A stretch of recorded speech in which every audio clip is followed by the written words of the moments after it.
The debate on whether strict immigration and Trump-era tax and trade policies truly benefit the U.S. economy is complex.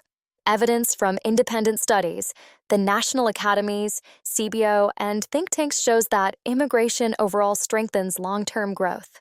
Immigrants expand labor supply, fill key shortages, start businesses, and raise innovation, especially high-skill migrants whose presence is strongly correlated with patents, startups, and productivity growth.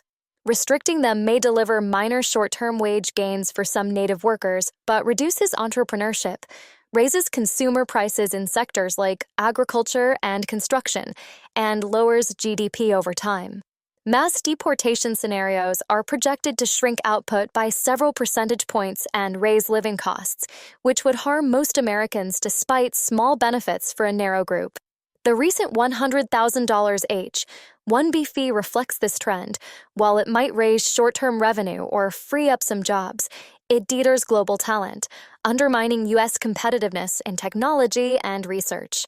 Trump's taxation record, particularly the 2017 Tax Cuts and Jobs Act, cut corporate rates and offered individual relief, but analyses by JCT, CRS, and CBO show the law reduced revenues by $1 to $1.5 trillion, raised deficits, and disproportionately benefited corporations and high-income households.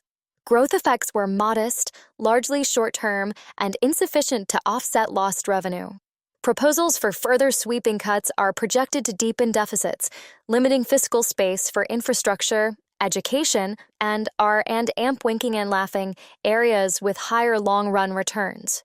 Tariff policies similarly create concentrated gains for a few industries, but raise input costs, increase consumer prices, and lower real incomes. Studies of earlier tariff rounds show most costs fell on U.S. households, with retaliation hurting exporters. In balance, these strict immigration, heavy tariffs, and large unfunded tax cuts are unlikely to deliver sustainable economic development. Instead, durable growth comes from policies that expand productive capacity, attracting and retaining skilled immigrants, investing in infrastructure, and amp winking and laughing, improving education and workforce skills, and designing tax reform that is revenue neutral yet pro-competition. Open trade combined with worker adjustment programs provides net benefits, while smart enforcement plus modernized legal immigration channels balance fairness with growth. Verdict: strict immigration policies and Trump-style tax and tariff strategies may serve short-term political goals, but undermine long-term U.S. competitiveness. True economic progress rests on talent, innovation, productive public investment, and balanced fiscal policy.